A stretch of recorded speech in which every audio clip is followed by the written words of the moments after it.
With me, your host journalist, Luis Alberto Pino. Connecting East and West is an initiative by East Consulting, the leading business and legal advisory firm bridging businesses between Asia and Latin America. Connecting East and West is your monthly space dedicated to bringing helpful ideas and high caliber views on the business landscape of these two regions. Connecting East and West by East Consulting is your partner to connect and get the most out of both worlds. And I'm sure you're going to enjoy the next 25 minutes with Angela Torres-Andresen. How are you, Angela?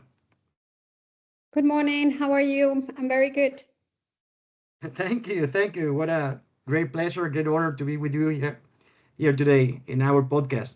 Angela is the founder and executive director of the Latin American Chamber of Commerce in Singapore, an organization which was established in 2014 as one of the first Latin American chambers in Asia, correct? That's correct. Excellent. So we're gonna go, right away to the business environment between Singapore and Latin America, Angela.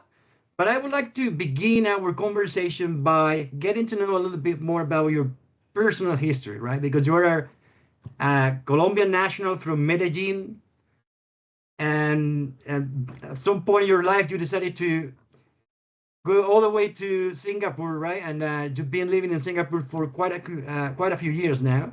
So if you can tell us a little bit about your personal history, why are you living in Singapore? And what was the origin of your decision to travel all the way from Colombia to Singapore? Yeah, well, it was in stepwise. So I moved quite some time away from Colombia. I left Colombia to do some masters in financial law to Paris. And then being in Paris, I started working there in Paris at some financial groups in France. And then after that, I met the person who is today my husband. And after that, I have been living in Denmark. And after that, we decided to look for Asia. And then we came here as a family 15 years ago. And 11 years ago, I founded the Latin American Chamber of Commerce. So it has been a great journey to live actually Asia. Singapore is like a gateway to everywhere. So that's so far how I ended up here, and I really like it. And how is that you came up with the idea of establishing a chamber of commerce? Not like a very common. So actually, I used to work in banking in Singapore for a European bank. And after some years, I moved out of banking. I've been here in Singapore. I started working with art and creating some activities with more Latin American artists, and that actually brought me to an entire world of how many people here would like to learn more about Latin America, but there was no means, there was like no tools. We only have the embassies, which are, at that time, there were only 7 embassies. Today, we're 10 embassies of the countries of Latin America. And we set up the Latin American Chamber of Commerce with the aim actually to foster that connection. And from the Ministry of Foreign Affairs of Singapore, they supported us with that journey. So they have been always very supportive.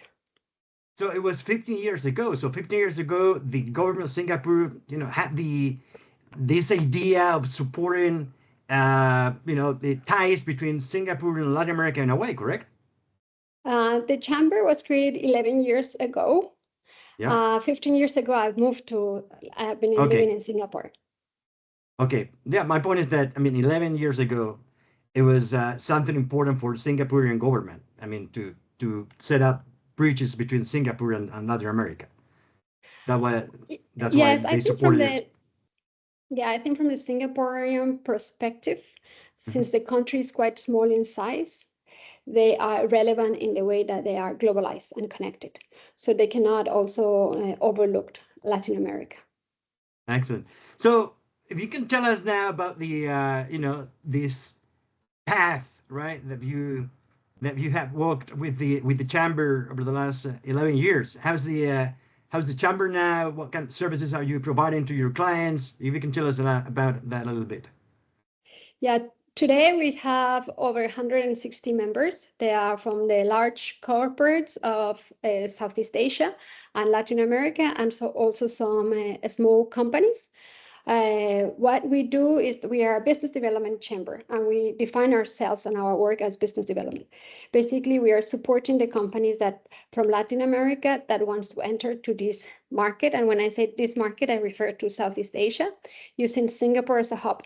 So we offered firstly the membership, that is a way like to come connect and have a network. And that network, basically, it's an ecosystem. So when a company set up here, we'll find, okay, the bankers, the lawyers, the companies to set up their own company, HR. And what we provide also is services. So go to market entry assessment. So all the details and all what a company will initially need to actually set up here.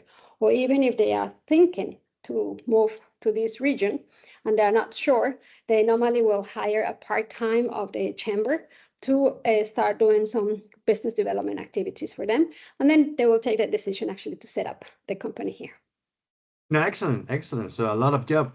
Angela, let's talk a little bit about the business environment right now in Singapore. What will you point out as to the main advantages of Singapore for Latin American companies, for any potential Latin American investor interested in getting to know Singapore and perhaps expanding into other areas, other countries in the Southeast Asia region, using Singapore as a headquarters, perhaps? So Singapore, basically, it's a very driven economy, very open economy, and it has been always ranked as the easiest place to do business. And that's due to like the rule of law, very transparent, everything is very digital. The language to do business is English, so that actually helps a lot if you are in Asia. Singapore as such is the place to be as a headquarters. So there are over 3,000 MNCs headquartered in Singapore to enter Asia. So here what you have is a very interested ecosystem to meet partners, distributors, wholesalers, any kind of company that is like service provider. While actually the business per se, the trading as such, the consumption is happening around Singapore. So the country with the highest consumption is, of course, Indonesia is the biggest economy of Southeast Asia. But companies will decide to set up in Singapore in order actually to enter to Indonesia, to enter to Philippines, Vietnam, etc. That's actually how most companies do when they enter Southeast Asia. Business-wise, here is, I think everybody's looking for new opportunities besides the markets in America. So we are seeing a lot of influx of new companies looking at Southeast Asia as a new partners for trading. And what are the sectors that are now being more attractive for foreign investors, and particularly from Latin America in Singapore? Yeah, so I will talk about sectors in general. So the GDP of Singapore is divided in 66% about is services, and the remaining is actually manufacturing.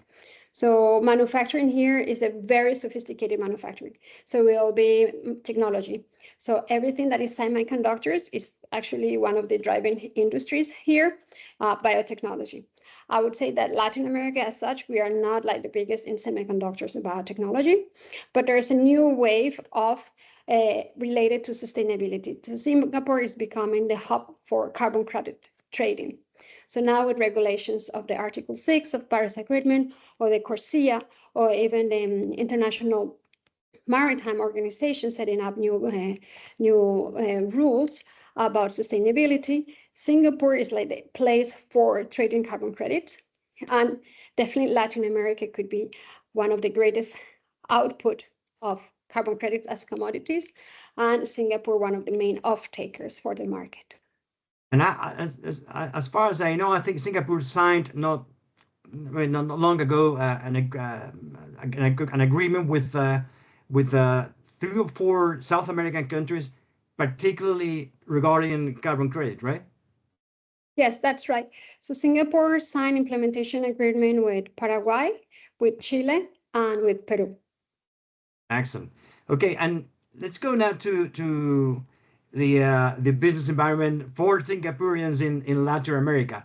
Of course, there are a few breakthroughs this year. The signing of an FTA with between Singapore and the Mercosur, right? Mercosur made up of Argentina, Brazil, Uruguay, and Paraguay, and also the FTA between Singapore and the Pacific Alliance, which is made up of Chile, Peru, Colombia, and Mexico. What are your thoughts on those important breakthroughs? I mean, in terms of the overall, economic relationship between Singapore and Latin America. Yeah, I think for Singapore, Latin America is a relevant region. One of the main reasons is because there's a huge resilience in terms of food security. Asia doesn't have enough food. Latin America is like a great supplier of food. So in that sense, it's good to have investments in Latin America, have partnerships with the food industry, because in that way they are securing their food output. That's one thing. That's what Latin America means, and it's very important for Asian countries.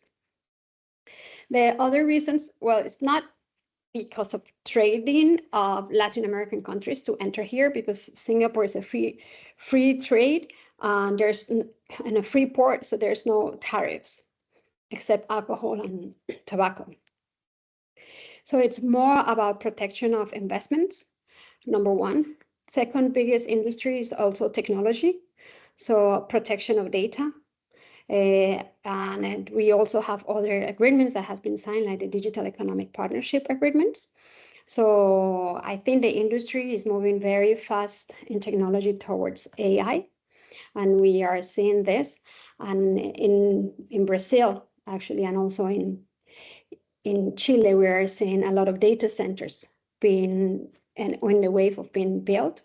So I would say that there's a very big connections between Asia and Latin America in the sense of having data centers because of the abundance of renewable energy.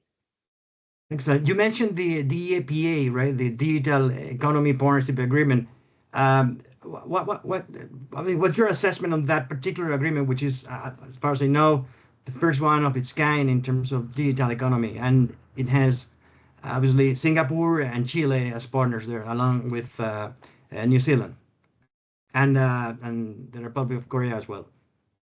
Yeah, so actually some Latin American countries are actually asking for accession to the DEPA, that is Costa Rica, Peru, and Uruguay.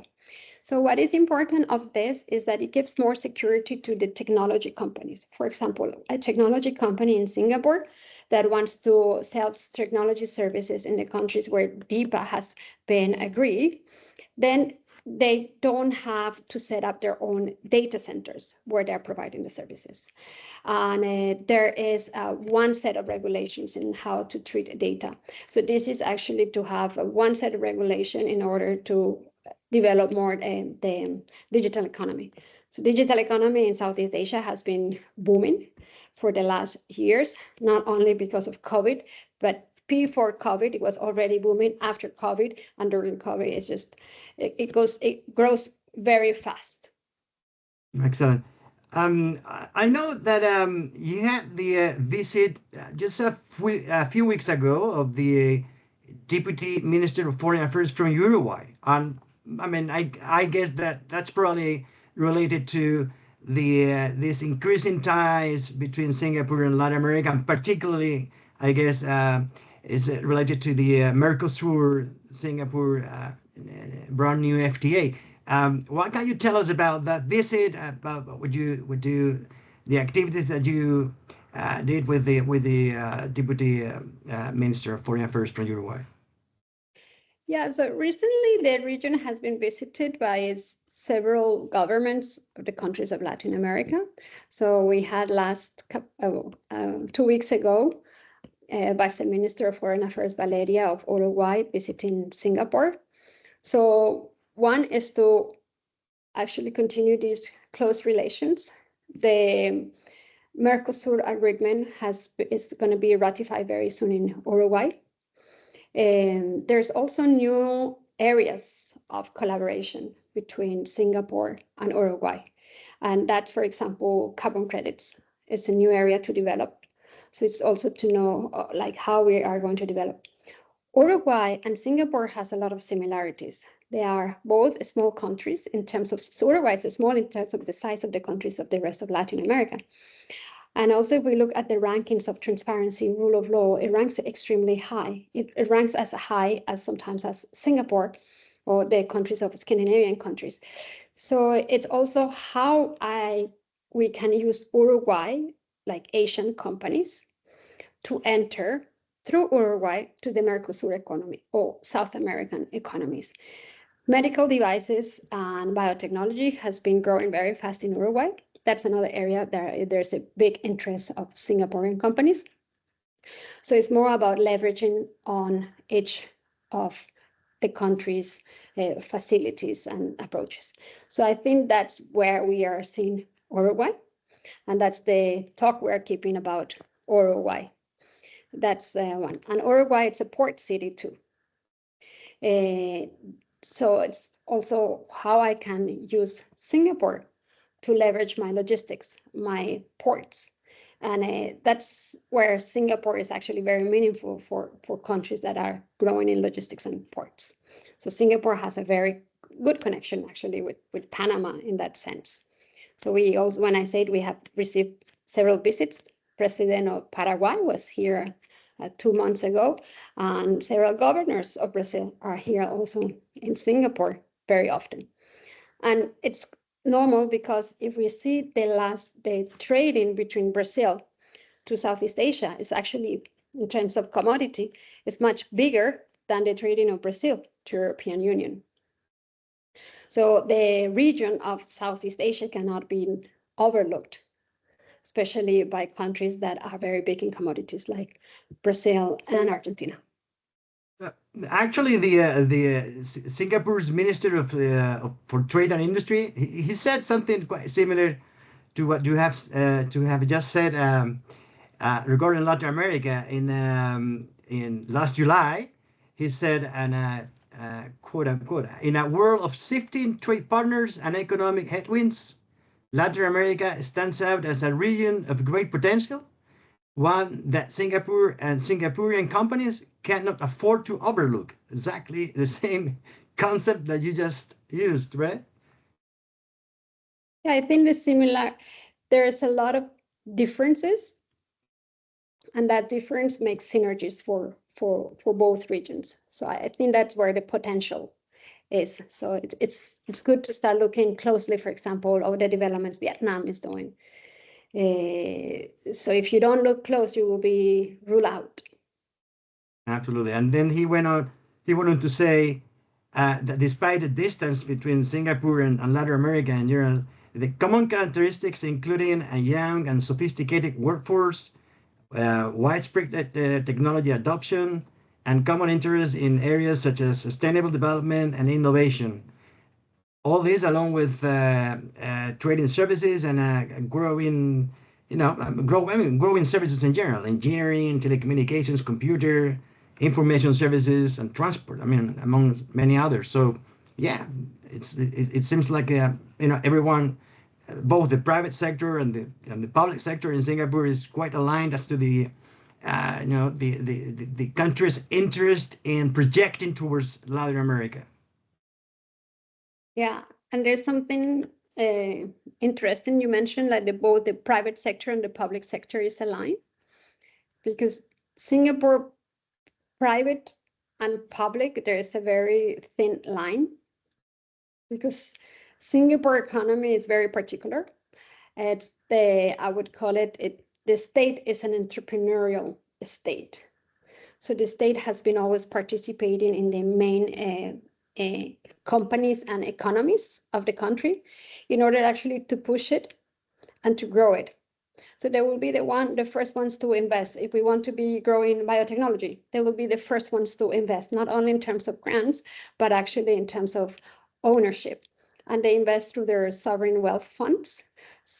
But the entire structure of their companies owned by or part of by the sovereign wealth funds, it's run totally private and corporatized.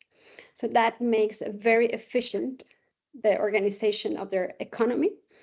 And in a way, that's why in Singapore, we also pay very low taxes. The state it's also an entrepreneurial state.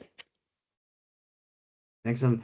I guess that you have a regular contact with the Singaporean authorities, especially those in charge of trade and investment. Talking about specifically about the Pacific Alliance, the FTA with Singapore has been already ratified by Chile, Singapore, and Peru, but we're still lacking the ratification from Colombia and Mexico. Do you have any information regarding how the status of the ratification process in those two countries? Yeah, so actually the ratification process in Colombia, initially it went too fast. So when it went to the final revision of the constitutional court, they made comments to the process that why there was no anyone against it. So that's why it was sent back discussion. So it's more in the process, but there's not anything that is against it. So it's more of like, when is the turn in the Congress to do actually to get again through the ratification. In Mexico, I don't know exactly what is happening in Mexico. I think it's just that there's congestion in the Congress, because Mexico and Singapore, they have free trade agreements for a long time ago, and they are both members of the CPTPP. So probably they don't see it as an urgency to ratify it because they already have free trade agreements. But for Colombia, this will be the first FTA with Singapore. So I think there's more urgency in Colombia than I would say it is in Mexico. But the ratification, I think, obeys more of that there is lots of work in the Congress of both countries than actually being wanted to delay it. Yeah. Okay. Well, I mean, regardless the status of the ratification processes on those two countries, I mean, in general terms, what's the feedback or comments that you are receiving from Singaporean companies already operating, investing in Latin America? Are you getting some some particular feedback that you would like to point out in terms of what they say in terms of some sectors, industries? I mean, any aspect. So I think that most of companies that even go for the first time to start looking for opportunities, they always comes back with the idea that there's a lot of opportunities.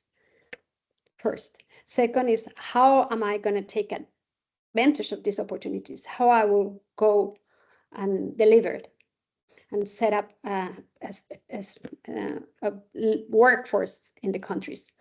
And that is the part that sometimes becomes a little bit tricky, actually, to set up partnerships. Because for setting up partnership, it takes time. For Asians, it takes time actually to build the relation. Once the relation is done, then trading is happening and then investment is happening. So what I feel is that sometimes Latin Americans are not very good at building this relation, because we write an email, then there's no response, then there is like a silence in between, and you don't know how to read that silence in between. So I think that negotiating with Asians, you need to be more prompt to continue building the relation until the point that you get this trust that they actually want to do the business on the investment. For those companies that have gone beyond that point, so they are very supportive in the relations they have created, the joint ventures, the partnerships. Usually Asian companies, or at least for Singaporean large companies, they don't want to enter alone. They want to enter with a partner. So that's very interesting for also Latin American companies that are looking to grow their business through a foreign investor or adding more value services.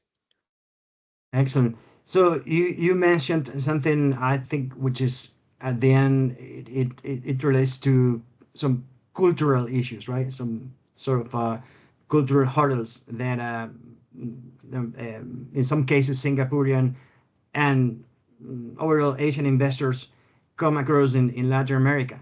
And that takes me to my next question, which is uh, about knowledge between Latin America and well, Asia and Singapore in particular. Would you say there's a significant lack of knowledge that is having some sort of impact on business opportunities between both regions, and particularly between Singapore and Latin America? Yeah, I think there's a very large lack of knowledge, and that's some of the areas that we try to fulfill as the chamber. So, for example, not everybody knows the potentials that are in Vietnam or Indonesia. Indonesia is a huge economy with over 200 million people. So there is a very high demand, consumption, very young, the population, middle class is growing very fast.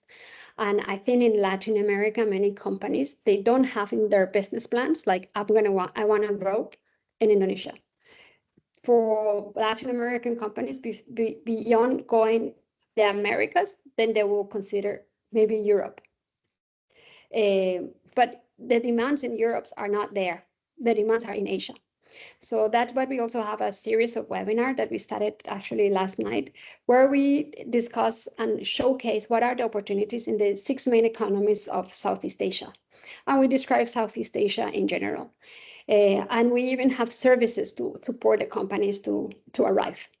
So it's not only to tell the opportunity, but how you can actually grab into that opportunity.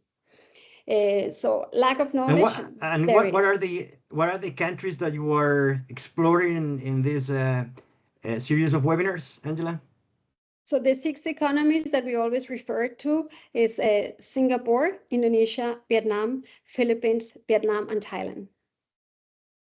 Excellent. And you began this series just last night. Yeah, just now. It's in every 2 weeks we have a webinar, and then there will be questions, and we'll bring someone from Latin America that has been doing business in the region to explain it, like how they enter and how is the region or how is the country per se. Excellent. And in relation to this, are you partnering with other similar chambers across Latin America, or institutions, organizations that do a similar job like the one that you're doing in Singapore? Yeah, definitely. We have over 38 partners in the different countries of Latin America. So we partner mainly with the largest business association, where they have a chapter of Asia, and then we support them with like helping the members to bring them into Southeast Asia, not only with information, but also services. So we do have a large network of partners. The webinars actually that we are doing, we do it, and the partners actually send it to the members. So it's just easier to multiply the effects. And likewise, we have country managers. So we have country managers in the different Latin American countries. And these are people that has been living in Singapore or the region for quite some time. Usually they were previously the ambassadors here, and then they moved back, or they have been doing business for several years in this region, so know very well both regions. So they support us to connect to the business and drive business opportunities for other businesses. Excellent. So we're getting to the end of our conversation, Angela. I would like to finish with asking you for an overall statement as to the business environment between Singapore and Latin America. I mean, based on what we've been talking about, I would say that there's Singapore and Latin America are going both through a thriving moment as when it comes to opportunities to team up and developing businesses. What would you say? I mean, to bottom line, what's your assessment as to the the current environment for trade, for investment, for business in general between Singapore and Latin America? Well, I believe both are emerging regions, but there is huge opportunities. What is complicated with emerging economies is how you enter into doing the business, because there's complications on the way. So that's basically the role that we do as the chamber, to support in finding partners, distributors, etc. But do not overlook this region. I mean, and Asia is not only China, Korea, and Japan, or India. And this region is very vibrant, and actually culturally we are very similar. Latinos and Southeast Asians, we are very similar in the way we behave. So we are very familiar, very warm people. You will invite your business partners also to have lunch. You will invite them to your house to have lunch, very much as how we behave in Latin America. So opportunities are there. It's about actually to find opportunity and then work towards getting a business partner and just, cash in. Excellent. So thank you, Angela. We have come to the end of our episode of Connecting East and West. I let me tell you, I can't wait to visit Singapore.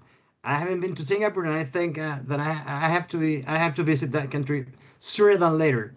Thank you so much, Angela. It's been a very insightful conversation, and I have enjoyed it very much, and I hope that you have enjoyed it too as well. Yeah, it was great, Luis, and I look forward when you come and visit me. Excellent. I do. Bye bye. And Bye. to all of our followers, don't miss out on the next episode of East and West, Connecting East and West, where we will continue to explore the business environment and opportunities between Asia and Latin America. Bye bye to everyone.